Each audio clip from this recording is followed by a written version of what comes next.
Society ನಮಗೆಲ್ಲ ಕೊಟ್ಟಿದೆ, at least ನಾವು ಸೊಸೈಟಿಗೆ ಏನಾದರೂ ಕೊಡಬೇಕಲ್ಲ. ಈಗ ನಾವು ಓದೋ ಸಮಯದಲ್ಲಿ ನಮಗೆ ಸರಿಯಾಗಿ ಬಟ್ಟೆನೂ ಇರ್ತಾ ಇರಲಿಲ್ಲ. ಬಟ್ ಸರ್ಕಾರ ನಡೆಸೋದಕ್ಕೆ ಪ್ರಾಮಾಣಿಕತೆ ಬಂದಿದ್ರೆ ಸಾಲಲ್ಲ. ಸರ್ಕಾರ ನಡೆಸೋದಕ್ಕೆ ಅವರು ಭ್ರಷ್ಟಾಚಾರವನ್ನು ಮಾಡಬೇಕು. ಯಾಕಂದ್ರೆ ಆ ಸ್ಥಾನಕ್ಕೆ ಬರ್ಬೇಕಂದ್ರೆ ಎಷ್ಟೋ ಕೋಟ್ಯಾಂತರ ಖರ್ಚು ಮಾಡಿ ಬಂದಿರ್ತಾರೆ ಅವರು. ಆಮೇಲೆ ಹಂಗೆ ಮನೇಲಿ ಚರ್ಚೆ ಮಾಡಿದಾಗ ಗೌರ್ಮೆಂಟ್ ಸ್ಕೂಲ್ ನಾನು ಓದಿದ ಶಾಲೆನೇ ಯಾಕೆ ದತ್ತು ತಗೋಬಾರ್ದು ಅಂತ ಮನ್ಸು ಮಾಡಿದೆ. ಸರಿ, ಮನೆಯಲ್ಲೂ ಹೇಳಿದೆ, ಆಯ್ತು ಅಂತ ಹೇಳಿದ್ರು. ಸರಿ, ಸರ್ಕಾರದ ಜೊತೆ ಮಾತಾಡಿ ನಾನು ಅದೇ ಶಾಲೆನ ದತ್ತು ತಗೊಂಡೆ ನಮ್ಮ ತಂದೆ ಹೆಸರಲ್ಲಿ.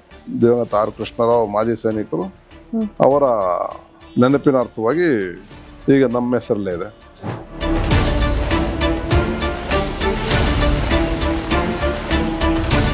ಆಮೇಲೆ ಅವರು ಅನು ಅಕ್ಕ ಅಂತ ಒಬ್ರು ಇದ್ದಾರೆ, ಅವರು ಕಂಟೆಂಟ್ ಕ್ರಿಯೇಟರ್. ಸೊ ಅವರು ಗೌರ್ಮೆಂಟ್ ಶಾಲೆಗಳಿಗೆಲ್ಲ ಬಣ್ಣ ಹೊಡ್ಕೊಡ್ತಾರೆ. ಸೊ ಅವ್ರ ಹತ್ರ ಮಾತಾಡಿದೆ, ಅವರು ಖುಷಿಯಿಂದ ಒಪ್ಕೊಂಡ್ರು. ಸರ್, ನಿಮ್ಮ ಲೈಫಲ್ಲಿ ಬ್ಯಾಕ್ ಬೋನ್ ಅಂದ್ರೆ ಯಾರು ಸರ್? ನಮಗೆ ನಮ್ಮ ತಾಯಿ ಅಷ್ಟೇ ಸರ್ವಸ್ವ. ಅವರೇ ನಮ್ಮನ್ನ ಹೊಡೆದು ಬಡ್ದು ಸಾಕಿದ್ದು, ಓದಿಸಿದ್ದೆಲ್ಲ ಅವರೇನೆ. ನಮ್ಮ ತಾಯಿ ಅಂತ ದೊಡ್ಡ ಥಿಯೇಟರ್ ನೋಡೇ ಇರಲಿಲ್ಲ, ಮಾಲ್ಗಳು. ನಮ್ಮ ತಾಯಿನ ವೀಲ್ ಚೇರ್ಲಿ ಕೂರಿಸ್ಕೊಂಡಾಗ 2 ಸಿನಿಮಾ ತೋರಿಸ್ಕೊಂಡ್ ಬಂದಿದ್ದೀನಿ. ಅಷ್ಟು ಸಾಕಲ್ಲ ಮನುಷ್ಯನ ತೃಪ್ತಿ.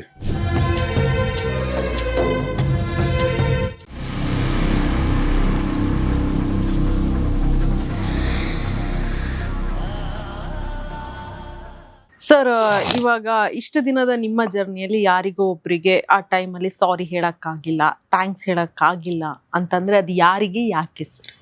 ನೀನು ಆ ಥರ ಏನಿಲ್ಲ ಮೇಡಮ್, ಯಾರಿಗೂ ನಾನು ಸಾರಿ ಕೇಳೋಷ್ಟು ದೊಡ್ಡ ತಪ್ಪು ಮಾಡಿಲ್ಲ ಅನ್ಕೋತೀನಿ.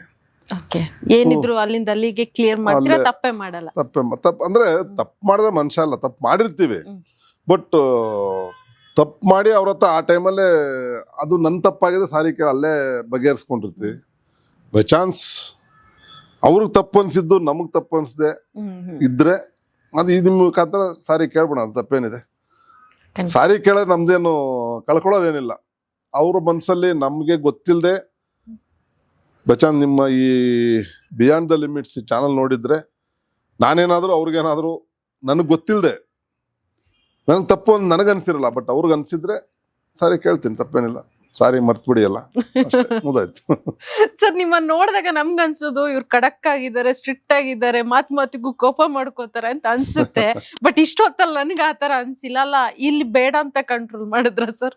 ಇಲ್ಲ, ಕೋಪ ಎಲ್ಲಿ ಮಾಡ್ಕೋಬೇಕು ಅಲ್ಲಿ ಮಾಡ್ಕೋಬೇಕು, ಎಲ್ಲಾ ಕಡೆ ಮಾಡ್ಕೊಂಡ್ರೆ ಪ್ರಯೋಜನ. ನಾನು ಇವಳು ಅವಾಗಿಂದ ತಲೆ ತಿಂತಾಳಂತ. ಯುವರ್ ಜಾಬ್, ಅದು your duty. You are doing your duty, I am doing my duty ಅಷ್ಟೇ.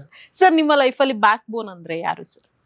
ಈ ಪರ್ಸನ್ ಇದ್ರು ನನ್ನ ಲೈಫ್ ಇದ್ರೇನೆ ನನ್ನ ಲೈಫ್ ಅನ್ನೋ ತರ. ಈಗ ಸದ್ಯಕ್ಕೆ ನನ್ನ ಶ್ರೀಮತಿನೇ. ಓಕೆ. ಯಾಕಂದ್ರೆ ಎಲ್ಲಾ ಮನೆ ಹೊರೆ ಎಲ್ಲ ಅವರೇ ಎತ್ಕೊಂಡು ಅವರೇನೆ. ಅವ್ರು ಎಷ್ಟೇ ಕಷ್ಟ ಇರಲಿ, ಏನೇ ಇರಲಿ, ಅವರು ಮನೆ ಸರಿ ದೂಗ್ಸೋದಿರ್ಬೋದು, ಮಕ್ಕಳನ್ನ ಸಾಕಿರೋದಿರ್ಬೋದು, ನಮ್ಮ ತಂದೆ ತಾಯಿನ ಸಾಕಿರೋದಿರ್ಬೋದು, ಎಲ್ಲ ಅವಳೇ, ಬ್ಯಾಕ್ ಬೋನ್ ಅವಳೇ. ನಿಮ್ಮ ತಂದೆ ಬಗ್ಗೆ 2 ಮಾತು ಹೇಳ್ಬೇಕಂದ್ರೆ? ನಮ್ಮ ತಂದೆ ಬಗ್ಗೆ, ಅವರು ನಿವೃತ್ತಿ ಆದ್ಮೇಲೆ ನಮ್ಗೆ ಜಾಸ್ತಿ ಒಡನಾಟ ಸಿಕ್ಕಿದ್ದು.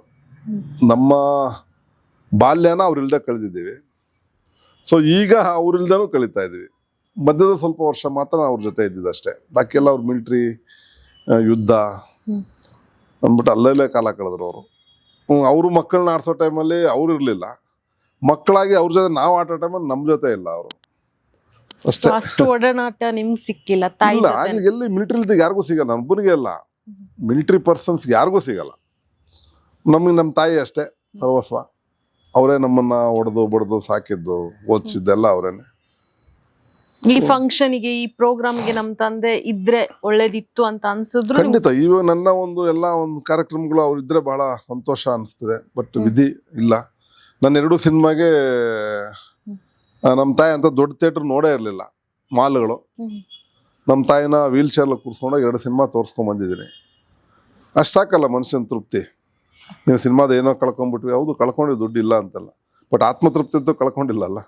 ನಮ್ಮ ತಾಯಿಗೆ ಸಿನಿಮಾ ತೋರಿಸ್ತಿದ್ದೀನಿ, ವೀಲ್ ಚೇರ್ಲಿ ಕರ್ಕೊಂಡೋಗಿ ಸಿನಿಮಾ ತೋರಿಸ್ತಿದ್ದೀನಿ, ಖುಷಿಯಾಗಿ ನೋಡೋದು ಸಿನಿಮಾ. ಅವರು ಸಾಕು, ಆ ಅಮ್ಮ ಖುಷಿ ಪಟ್ರೆ ನೀವು ಎಷ್ಟೇ ಲಕ್ಷ ಕೊಟ್ಟರು ಆ ಅಮ್ಮನ ಮುಖದಲ್ಲಿ ನಗು ಬರ್ಸಕ್ಕಂತ ಆಗಲ್ಲ. ಸೊ ಏನೋ ಒಂದು ಸಿನಿಮಾ, ನನ್ನ ಮಗ ದೊಡ್ಡ ಸಿನಿಮಾ ಮಾಡಿದ್ದಾನೆ, ಅದು ಇಷ್ಟು ದೊಡ್ಡ, ಅವ್ರು ಮಾಲ್ ನೋಡಿದ ತಕ್ಷಣ ಹಳ್ಳಿಯವ್ರು ಯಾವತ್ತೂ ನೋಡೇ ಇರಲಿಲ್ಲ. ಅವರು ದೊಡ್ಡ ಮಾಲ್ ನೋಡಿದ್ರು, ಜನ ನೋಡಿದ್ರು, ಸಿನಿಮಾ ನೋಡಿದ್ರು, ಖುಷಿ ಆಯ್ತು. ಖುಷಿ ಪಟ್ರು. ನಾನು ಇಂಥ ಸಿನಿಮಾ ನೋಡೇ ಇರಲಿಲ್ಲ, ಹ್ಮ್. ಇಂಥ ದೊಡ್ಡ ಥಿಯೇಟರ್ ನೋಡಿರಲಿಲ್ಲ ನಾನು, ಇವತ್ತು ನೀನು ತೋರಿಸ್ದೆ, ನಿಂದೆ ಪಿಕ್ಚರ್ ನೋಡಿದೆ ಅಂದರು. ಬೇರೆ ಪಿಕ್ಚರ್ ನೋಡಿರ್ಬೋದು ಅವರು, ಬಟ್ ನನ್ನ ಸಿನಿಮಾ ನೋಡೋಕ್ಕಾಗಿಲ್ಲ. ಥಿಯೇಟರ್ ಸೀರಿಯಲ್ ಬಂದರೆ ಅವರು ಫಸ್ಟು ನಮ್ಮ ಸೀರಿಯಲ್ ಹಾಕೊಂಡು ಕೂತಿರ್ತಾರೋ. ನಾನು ಇಂಥ ಟೈಮ್ ಹೇಳ್ಬಿಟ್ರೆ ಎಲ್ಲೂ ಅಲ್ಲಾಡಲ್ಲ ಥಿಯೇಟರ್ ಸೀರಿಯಲ್. ಅವರು ಪರ್ಮನೆಂಟ್ ವ್ಯೂವರ್ಸ್ ಅಂತ. ಪರ್ಮನೆಂಟ್ ವ್ಯೂವರ್, ಅದೊಂದು TRP ಬಂದೇ ಬರ್ತದೆ ಚಾನಲ್ಗೆ. ಅಷ್ಟು ಇಂಟ್ರೆಸ್ಟ್ ಆಗಿ ನೋಡ್ತಾರೆ. ಅಂದ್ರೆ ಅವ್ರ ಮಕ್ಕಳು ಬೆಳೆದು ಅವ್ರಿಗೂ ಒಂದು ಖುಷಿ ಅಲ್ವಾ, ಹೌದು ಸರ್. ಸಂತೋಷ ಇರುತ್ತೆ. ಸರ್ ಆಗ್ಲೇ ಹೇಳಿದ್ರಿ ನೀವು, ನಾನು ಒಂದಷ್ಟು ಸೋಷಿಯಲ್ ಕೆಲಸಗಳನ್ನ ಮಾಡ್ತಾ ಇದ್ದೀನಿ ಅಂತ. ಏನ್ ಯೋಜನೆಗಳಿದೆ ಸರ್ ಅದರಲ್ಲಿ? ಮೇಡಮ್, ಸೊಸೈಟಿಲಿದ್ದಾಗ ಸೋಷಿಯಲ್ ವರ್ಕ್ಸ್ ಮಾಡಲೇಬೇಕು, ಇಲ್ಲ ಸೊಸೈಟಿಲಿದ್ದು ನಾವು ಪ್ರಯೋಜನ ಇಲ್ಲ. ಪ್ರಾಣಿಗಳಿಗೂ ನಮಗೂ ಏನು ಡಿಫ್ರೆನ್ಸ್ ಇಲ್ದಂಗೆ ಆಗ್ಬಿಡುತ್ತೆ. ಸೊ ಸೊಸೈಟಿಲಿದ್ದಾಗ ಏನಾರು ಒಂದು ನಾವು, ಸೊಸೈಟಿ ನಮಗೆಲ್ಲ ಕೊಟ್ಟಿದೆ, ಅಟ್ಲೀಸ್ಟ್ ನಾವು ಸೊಸೈಟಿಗೆ ಏನಾದರೂ ಕೊಡಬೇಕಲ್ಲ. ಈಗ ನಾವು ಓದೋ ಸಮಯದಲ್ಲಿ ನಮಗೆ ಸರಿಯಾಗಿ ಬಟ್ಟೆನೂ ಇರ್ತಾ ಇರಲಿಲ್ಲ, ಕಷ್ಟಪಟ್ಟು ಓದಿದ್ದೀವಿ. ಸೊ ಅದನ್ನು ಗೌರ್ಮೆಂಟ್ ಅವ್ರು ಎಷ್ಟು ಅಂತ ಮಾಡ್ತಾ ಇದ್ದಾರೆ. ಅವ್ರೂ ಸರ್ಕಾರಿ ಶಾಲೆಗಳಲ್ಲಿ ಉಚಿತವಾಗಿ ವಿದ್ಯಾಭ್ಯಾಸ ಕೊಡ್ತಾ ಇದ್ದಾರೆ, ಉಚಿತವಾಗಿ ಅನ್ನ ಭಾಗ್ಯ ಎಲ್ಲವೂ ಕೊಡ್ತಾ ಇದ್ದಾರೆ. ಬಟ್ ಎಲ್ಲೋ ಒಂದು ಕಡೆ ಎಲ್ಲವೂ ಸರ್ಕಾರದ ಮೇಲೆ ನಂಬ್ಕೊಂಡ್ರೆ ಆಗಲ್ಲ. ಸರ್ಕಾರದಲ್ಲಿ ಎಲ್ಲರೂ ಅಷ್ಟೇ ಪ್ರಾಮಾಣಿಕವಾಗಿ ಮಾಡಿಬಿಟ್ರೆ ತುಂಬ ಚೆನ್ನಾಗಿ ಇಂಪ್ರೂವ್ ಆಗುತ್ತೆ. ಬಟ್ ಸರ್ಕಾರ ನಡೆಸೋದಕ್ಕೆ ಪ್ರಾಮಾಣಿಕತೆ ಬಂದಿದ್ರೆ ಸಾಲಲ್ಲ.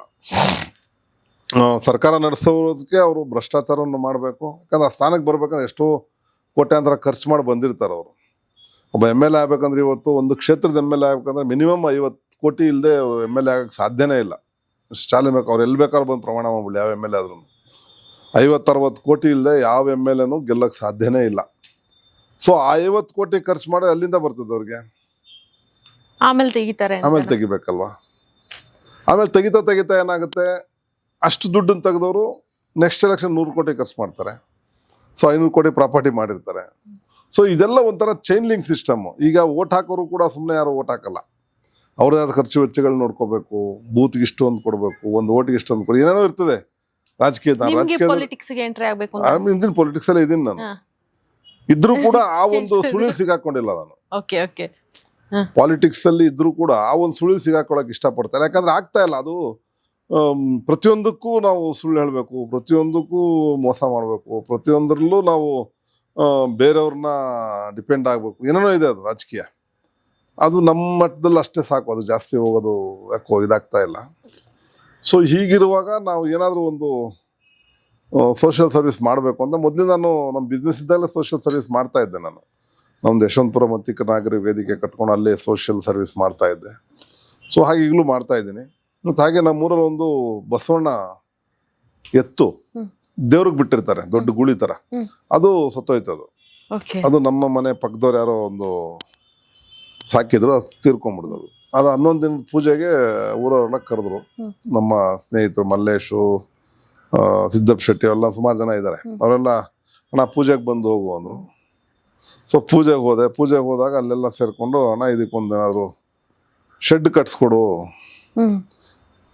ಅಂತ ಹಾಕೋದು. ಸರಿ ನೋಡೋಣ ಅಂದ್ಬಿಟ್ಟು ಆಯಿತು ಕಟ್ಸೋಣ, ಏನಾಗುತ್ತೆ ಕೊಡೋಣ ಅಂದ್ಬಿಟ್ಟು ನಾನು ಏನೋ ಒಂದು ಸ್ವಲ್ಪ ಕೊಟ್ಬಿಟ್ಟು ಬರೋಣ ಅಂತ ಪ್ಲ್ಯಾನ್ ಮಾಡ್ಕೊಂಡೆ. ನಮ್ಮ ಮನೆಗೆ ಬಂದು ನಮ್ಮ ಮಿಸ್ಸಸ್ಸು ಮಗ ಇಬ್ಬರು ಬಂದಿದ್ದು. ಅವತ್ತು ಚರ್ಚೆ ಮಾಡಿದಾಗ, ಇಲ್ಲ ಒಂದು ಚಿಕ್ಕದಾಗ ಒಂದು ದೇವಸ್ಥಾನನ ಕಟ್ಬಿಡೋಣ ಅಂದರು. ಸರಿ ಅಂತ ದೇವಸ್ಥಾನ ಕಟ್ಟಿದ್ವಿ. ಕಟ್ಟೋವಾಗ ಯಾರ ಹತ್ರನೂ ನಮ್ಮ ಫ್ಯಾಮಿಲಿ ಅಮೌಂಟ್ ಮಾತ್ರ ಹಾಕೋಣ, ಬೇರೆ ಹತ್ರ ಇಸ್ಕೊಳ್ಳೋದು ಬೇಡ ಅಂತ ಕೊಡೋಕೆ ರೆಡಿ ಇದ್ರು. ಅಲ್ಪ ಸ್ವಲ್ಪ ಕೊಡೋಕೆ ರೆಡಿ ಇದ್ರು. ಬಟ್ ಅಲ್ಪ ಸ್ವಲ್ಪ ಕೊಟ್ಟು ಒಬ್ರು ತೊಗೊಂಡ್ಬಿಟ್ರೆ ಅದು ನಾವು ಅನ್ಕೊಂಡ ಥರನೂ ಮಾಡೋಕ್ಕಾಗಲ್ಲ, ಅನ್ಕೊಂಡ ಟೈಮಲ್ಲೂ ಫಿನಿಷ್ ಮಾಡೋಕ್ಕಾಗಲ್ಲ. ಎಷ್ಟೋ ಬಿಲ್ಡಿಂಗ್ಗಳು ಅದೇ ಥರ ನಿಂತಿದ್ದಾವೆ.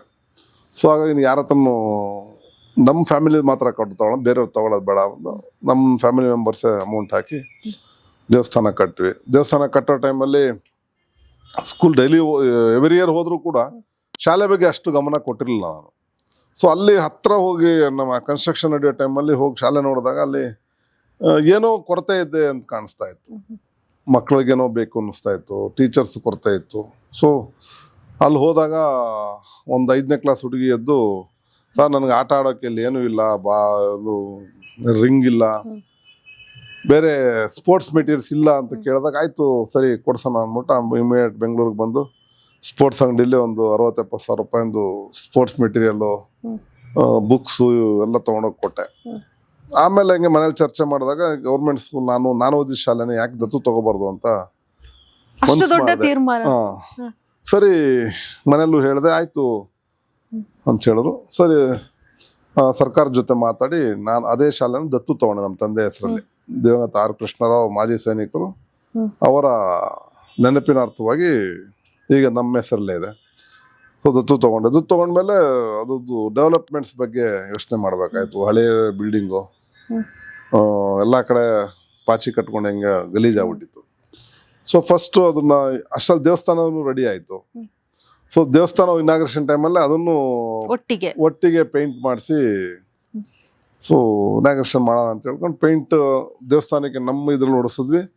ಆಮೇಲೆ ಅವ್ರು ಅನು ಅಕ್ಕ ಅಂತ ಒಬ್ರು ಇದ್ದಾರೆ, ಅವರು ಕಂಟೆಂಟ್ ಕ್ರಿಯೇಟರ್. ಸೊ ಅವರು ಗೌರ್ಮೆಂಟ್ ಶಾಲೆಗಳಿಗೆಲ್ಲ ಬಣ್ಣ ಹೊಡ್ಕೊಡ್ತಾರೆ. ಸೊ ಅವ್ರ ಹತ್ರ ಮಾತಾಡಿದೆ, ಅವರು ಖುಷಿಯಿಂದ ಒಪ್ಕೊಂಡ್ರು. ಬಟ್ ಪೇಂಟ್ ನಾವೇ ಕೊಡಿಸ್ಬೇಕು, ಅವ್ರು ಲೇಬರ್ ಮಾತ್ರ ತೊಗೊಂಡಿಲ್ಲ ಯಾವುದಕ್ಕೂ. ನೀಟಾಗಿ ಪೇಂಟ್ ಹೊಡ್ಕೊಟ್ರು. ಪೇಂಟ್ ಹೊಡೆದ್ಮೇಲೆ ಅದು ಸ್ಕೂಲು ಇನಾಗ್ರೇಷನ್ನು 2 ಮಾಡಿದ್ವಿ. ಸೊ ನಂದು ಒಂದು ಆಸೆ ಇತ್ತು, ನನ್ನ ಮದುವೆನಲ್ಲಿ ಊರವ್ರಿಗೆ ಯಾರಿಗೂ ಜಾಸ್ತಿ ಒಂದು ಊಟದ ಸೇವೆ ಮಾಡೋಕ್ಕಾಗಿರ್ಲಿಲ್ಲ. ಸೊ ಈ ನೆಪದಲ್ಲರೂ ಮಾಡೋಣ ಅಂತ ಊರವರೆಲ್ಲ ಹೇಳಿದ್ರು, ಇಲ್ಲ ಬಫೆ ಮಾಡಿಸ್ಬಿಡೋಣ ಸರ್, ಒಂದು ತಟ್ಟೆ ಕೊಟ್ಬಿಡೋಣ ಅಂದರು. ನನಗೆ ಯಾಕೋ ಸರಿ ಕಾಣಿಸ್ಲಿಲ್ಲ ಅದು.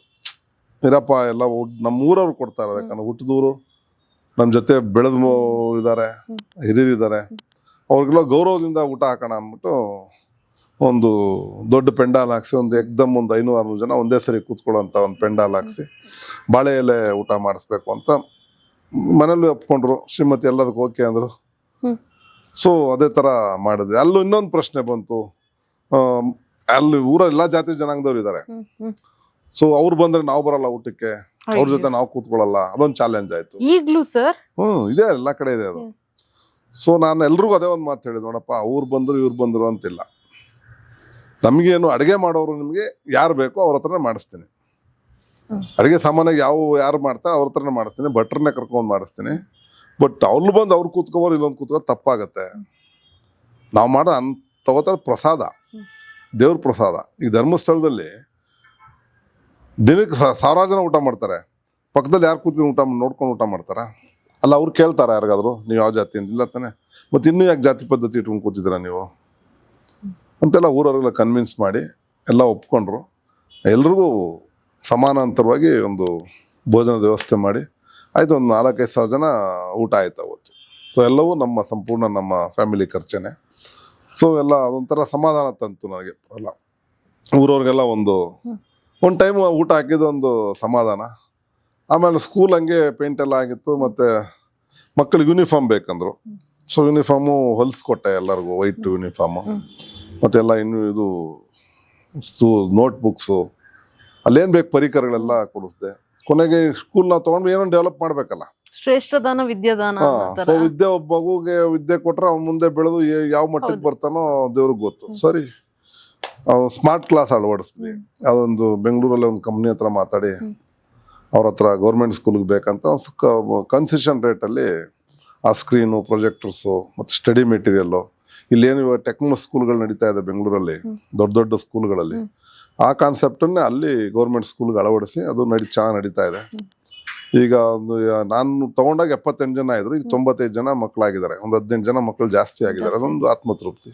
ಹೀಗೆ ಏನೋ ನನ್ನ ಕೈಲಿ ಆ ಸೇವೆ ಮಾಡ್ಕೊಂಡು ಹೋಗೋಣ ಅಂತ ತೀರ್ಮಾನ ಮಾಡಿದ್ದೀನಿ. ಇಲ್ಲ, ಅದೊಂದು ಸ್ಕೂಲ್ ನಾನು ತಗೊಂಡ ಸುಮಾರು ಜನ ಬಂದ್ರು, ಅಕ್ಕಪಕ್ಕದವ್ರ ಸ್ಕೂಲೆಲ್ಲ ಬಂದ್ರು.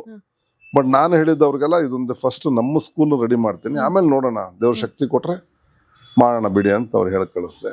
ಮತ್ತು ಈ ಸರಿ ಕ್ಲಸ್ಟರ್ ಲೆವೆಲ್ ಸ್ಪೋರ್ಟ್ಸ್ ಕೂಡ ನಾವೇ ಮಾಡಿದ್ವಿ, ನಮ್ಮ ಅಂಡರ್ಲೇನ್ ಆಯ್ತು. ಅದು ನಮ್ಮ ಸ್ಕೂಲಿಗೆ ಕೊಟ್ಟರು, ನೀವೇ ಮಾಡಬೇಕು ಅಂತ. ಅದನ್ನು ಸಕ್ಸಸ್ಫುಲ್ಲಾಗಿ ಮಾಡಿದ್ವಿ. ಏನೋ ಒಂದು ಹುಟ್ಟಿದ ಊರಿಗೆ ಏನೋ ಒಂದು ಮಾಡ್ತಾ ಇದೀವಿ ಅನ್ನೋ ಸಮಾಧಾನ ಅಷ್ಟೆ. ಎಲ್ರಿಗೂ ಈ ಭಾಗ್ಯ ಸಿಗಲ್ಲ, ಎಲ್ರಿಗೂ 100 ಕೋಟಿ ದುಡಿತಾರಿಲ್ಲ ಅಂತಲ್ಲ, ಎಲ್ರಿಗೂ ಈ ಮನ್ಸು ಬರಲ್ಲ. ಅಲ್ಲ, ಅದೇ ಹೇಳಿದ್, 100 ಕೋಟಿ ದುಡಿಯೋರ್ಗು ಮಾಡ್ಬೇಕು ಅನ್ನೋ ಮನ್ಸು ಬಂದ್ರೆ ಯಾರು ಬೇಕಾದ್ರೂ ಮಾಡ್ಬೋದು. ಬಟ್ ಅದು ಅವ್ರ ಅದೃಷ್ಟ, ಮಾಡೋರಿಗೆ ಅದೃಷ್ಟ ಇರ್ಬೇಕು, ಮಾಡೋದಕ್ಕೂ ಅದೃಷ್ಟ ಇರ್ಬೇಕು. ಹಾಗಾಗಿ ಆ ಅದೃಷ್ಟ ನನಗೆ ಸಿಕ್ಕಿದೆ, ನಾನು ಮಾಡ್ತಾ ಇದ್ದೀನಿ ಅಂತ ನಾನು ಭಾವಿಸ್ಕೊತೇನೆ ಅಷ್ಟೇ. ಆಗ್ಲಿ ಸರ್, ಇನ್ನಷ್ಟು ಒಳ್ಳೆ ಒಳ್ಳೆ ಯೋಜನೆಗಳು ಬರ್ಲಿ ಸರ್ ನಿಮ್ ಕಡೆ. ಸರ್, ಇಷ್ಟೊತ್ತು ನಮ್ಮ ಜೊತೆ ಇದ್ದು ನಿಮ್ಮ ಮನಸ್ಸಿನ ಮಾತುಗಳನ್ನ ನಮ್ಮ ಜೊತೆ ಶೇರ್ ಮಾಡಿದ್ದಕ್ಕೆ ತುಂಬಾ ಖುಷಿ ಆಯ್ತು ಸರ್. ಒಂದು ಕಾಲ್ ಮಾಡಿ ಪ್ಲೀಸ್ ಒಂದು ಇಂಟರ್ವ್ಯೂ ಕೊಡ್ತೀರಾ ಅಂತ ಹೇಳಿದ ಕೂಡ ಆಯ್ತಮ್ಮ ಮಾಡೋಣ ಅಂತ ಒಪ್ಕೊಂಡಿದ್ದಕ್ಕೆ thank you so much sir. ಒಳ್ಳೇದಾಗ್ಲಿ, ಬೆಳೀರಿ, ಒಳ್ಳೊಳ್ಳೆ ಇನ್ನು ಉನ್ನತ ಸ್ಥಾನಕ್ಕೆ ಬೆಳೆದು ದೊಡ್ಡ ಆಂಕರ್ ಆಗಿ ಥ್ಯಾಂಕ್ ಯು ಸರ್. ವೀಕ್ಷಕರಿಗೆ ಏನ್ ಹೇಳಕ್ ಇಷ್ಟಪಡ್ತೀರಾ ಸರ್? ವೀಕ್ಷಕರು ಈ ಒಂದು ಹೊಸಬ್ರು ಏನು ಪ್ರಯತ್ನ ಪಡ್ತಾ ಇದ್ದಾರೆ, ಅವರ ಚಾನಲನ್ನು ಲೈಕ್ ಮಾಡಿ, ವ್ಯೂ ಮಾಡಿ, ಸಬ್ಸ್ಕ್ರೈಬ್ ಮಾಡಿ, ಕಾಮೆಂಟ್ಸ್ ಹಾಕಿದ್ರೆ ಅವರು ಬೆಳೀತಾರೆ. ನಿಮಗೂ ಒಂದು ಯಾರಿಗೂ ಒಂದು ಯಾವುದೋ ರೀತಿಯಲ್ಲಿ ಸಹಾಯ ಮಾಡಿದ್ದು ಒಂದು ತೃಪ್ತಿ ಸಿಗುತ್ತೆ. ಎಲ್ರಿಗೂ ಒಳ್ಳೆಯದಾಗಲಿ. ನೋಡ್ತಾ ಇರಿ beyond the limits. Thank you sir. ನೋಡೋದ್ರಲ್ಲ ವೀಕ್ಷಕರೇ, ಇಷ್ಟು ಹೊತ್ತು ಗಣೇಶ್ ರಾವ್ ಸರ್ನ ಮನದಾಳದ ಮಾತುಗಳನ್ನ ಇವತ್ತಿನ ಸಂಚಿಕೆ ನಿಮ್ಮೆಲ್ರಿಗೂ ಇಷ್ಟ ಆಗಿದೆ ಅಂತ ಅನ್ಕೊಳ್ತೀನಿ. ನಾಳೆ ಇಂಥದ್ದೇ ಒಂದು ಡಿಫ್ರೆಂಟ್ ಆದ ಗೆಸ್ಟ್ ಜೊತೆ ನಾನು ನಿಮ್ಮನ್ನ ಜಾಯ್ನ್ ಆಗ್ತೀನಿ. ಅಲ್ಲಿವರೆಗೂ ನೋಡ್ತಾ ಇರಿ ಬಿಯಾಂಡ್ ಲಿಮಿಟ್ಸ್. ನಮಸ್ಕಾರ.